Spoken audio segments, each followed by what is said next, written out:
So here is our Mech Warrior version of the Locust. Now, when we do this, as I look down, I need to make sure that I'll keep looking up occasionally to make sure I get it right. Okay, now you see, here's kind of a little tutorial on how to remove these things. I'm pinching. Why? Because if you try to remove it too quickly, you can break it. Why would it break so easy? Because I don't use a really huge infill.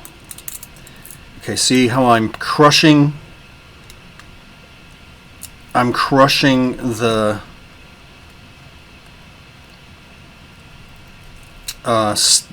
supports to weaken its adherence to the rest of the support structure. In locations, just pinch and destroy, pinch and destroy. It's especially like watch out right down in here where it's a little odd. See how I could have broke that foot. So just pinch and bend. And another thing people might say, if you know anything about these 3D printing processes, you'll say, hey, how did you get it so that it doesn't follow the shape of the sculpt? How did you get it so that it's a nice square raft? And my answer is, see those little lines right here? See that little line? That's a 3D STL object that I put in there and barely made visible on the platen, like it's at a 0.1 millimeter height or 0.01 millimeter height, but it's barely visible. But because it exists, Cura sees that as an object, and it creates as the object is there, I've basically drawn a square frame around the object.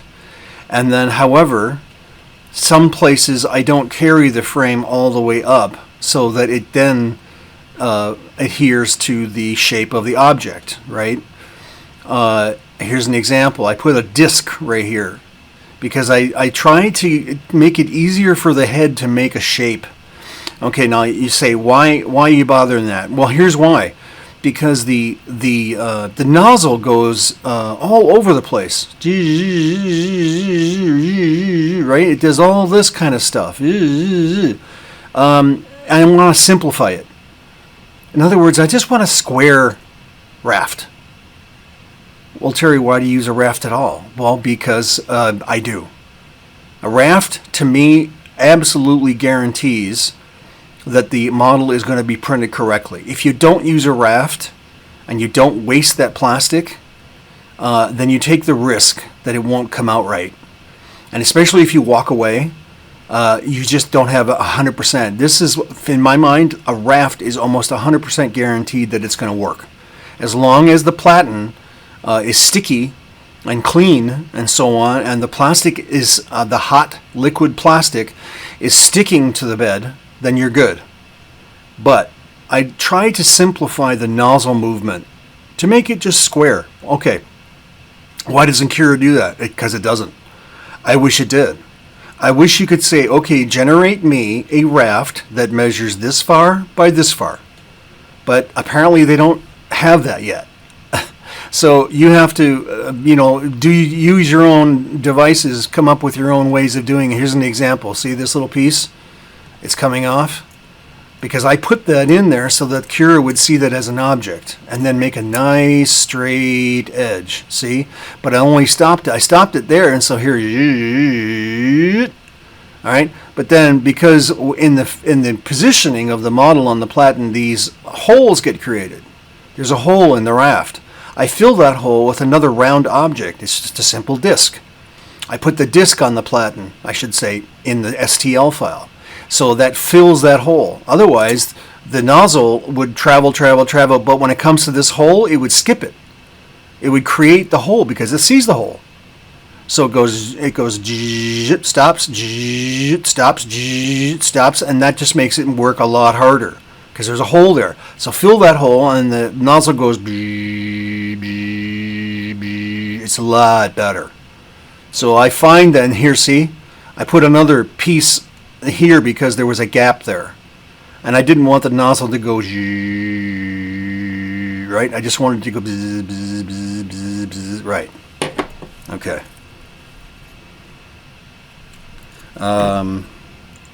Here again is word of caution.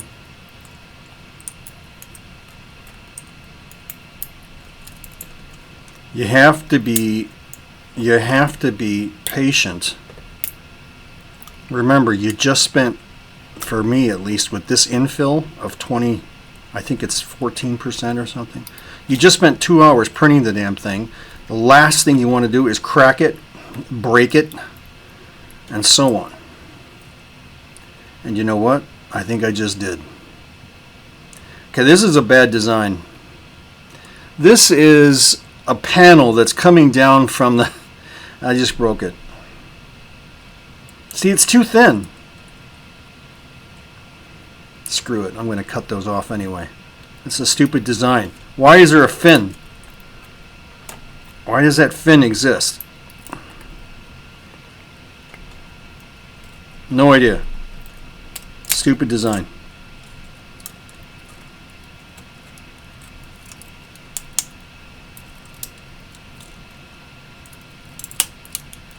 I'll show you when you see me getting it off, you'll see what I mean. There, see?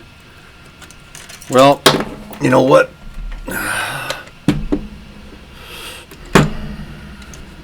Get the glue gun. I might be able to fix that before it breaks off entirely. Yes, this is filament printing. It is not perfect, but that's a pretty good resolution. See, I broke that fin. I just don't understand what the hell is a fin for. It's just, is it a way of dissipating heat? If so, we don't care about that. Stupid design. Okay. Nothing personal, all right? I'm not saying that the artist screwed up. I'm just saying it was a dumb design. And here's the other thing. Is this supposed to be... Which way is the legs? The legs are supposed to be this way. In other words, that's left. Okay. So it's supposed to be like... Oh, here it is. There it is. All right, so there's a little locust. All right, now... do we want a torso twist? Yeah, we do. So we're not going to glue that. We're going to use sticky tack, right? Like I said before. Get a piece of sticky tack. Doesn't have to be very big. While the glue gun heats up, we're going to use a little bead of sticky tack. And we're going to put it in here, in the hole. And then we're going to stick this on here. See, there's the, that was supposed to be the post that goes in the hole, but it didn't come out very well. And we actually don't care anyway, because using a sticky tack is the best method we've found so far to create a mech with a torso twist. So we can paint that and it'll still work. But you can see here,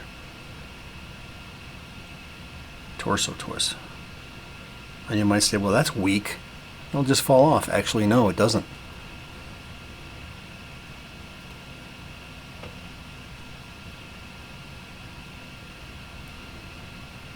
Alright, so there's a 2-hour print of the Locust.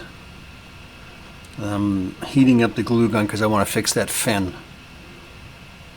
And you know what? I'm going to put the bead of glue on the back side, right inside there in that gap. I wonder how close I can get.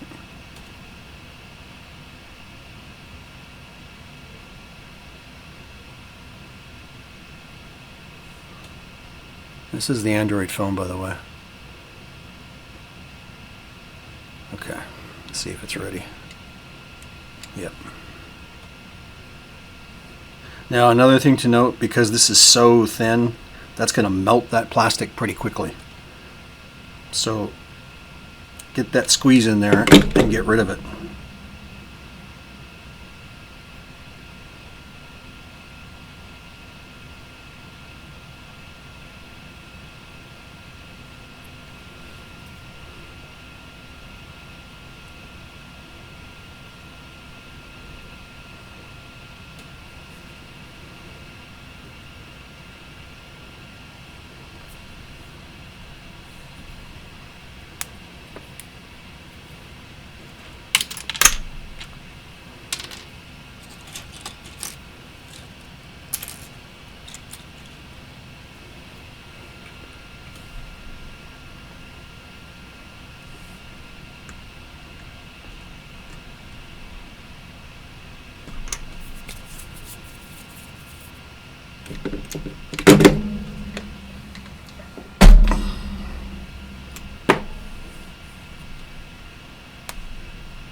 It is true, sometimes that sticky tack needs more than the initial application.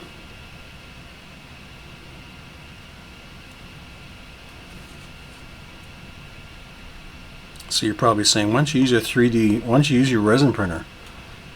And the answer is, even though it's water-based resin, the fact of the matter is that it's just a lot easier.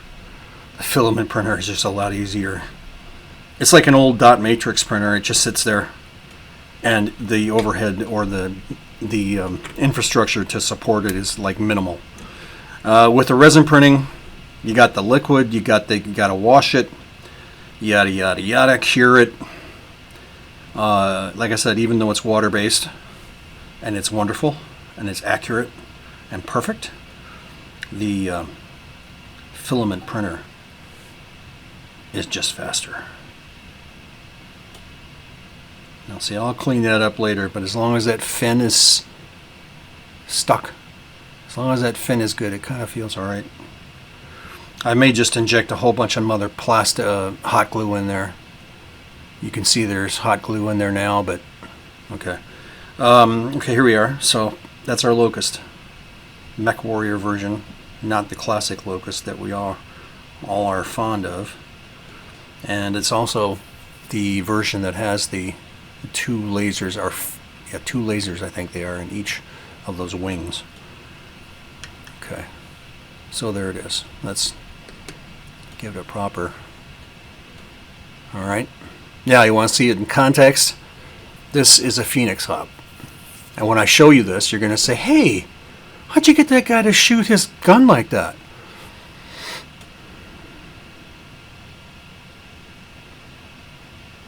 I had to break it up. I broke it into pieces from the original sculpt, and the head, of course, is different. So the head comes from somewhere else. The arms and legs are all been broken up into pieces, and then I reconfigured them inside Cura and angled them correctly. So this guy is shooting, he's firing his weapon that he's carrying. And if you want to see it in context, you might say, hey, wait a minute, that Locust should be a little bit, and then you'll go, no, that's about right. These are both light mechs. They're not, I don't know if you would call these very light or light, but at any rate, they're light mechs. So they're the same height. They should be very close to the same height. 50-some millimeters. Maybe 52 on some of these. Here's another version of the Phoenix Hawk.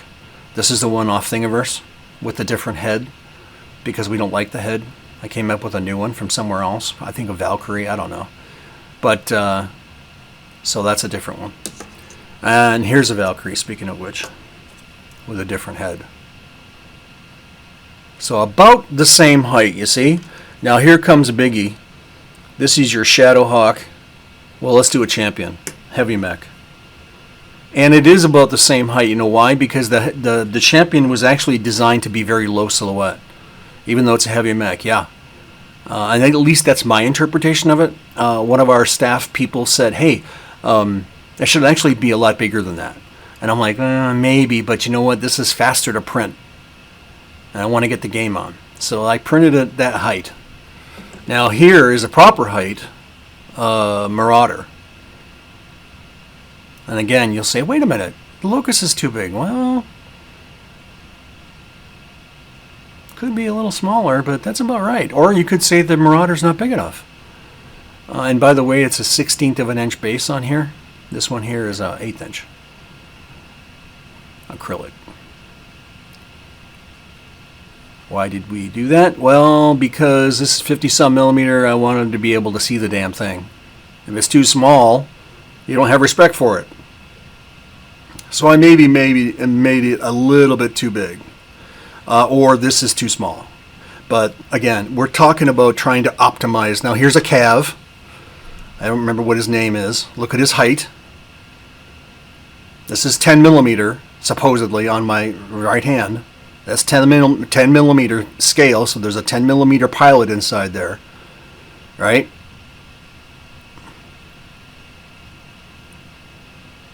Okay. So light doesn't necessarily mean it's tiny, small, not very tall. Light means it doesn't have a lot to it. Look at the girth on this guy.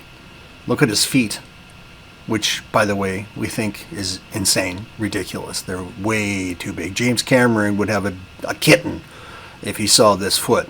And then he might say, well, you know, truth is, if it's that much mass, it's going to probably have that kind of footprint to hold it up because the damn thing is too heavy. And then he would say, well, then make the thing lighter. Okay, so take off this and that and take off some of those panels, and so what? But this guy is meant to be taking punishment. Look at those panels. That's obviously armor. So, anyway, there we are. And we have our new little Locust, which I think is probably going to stay that way. It's just that those wings are silly.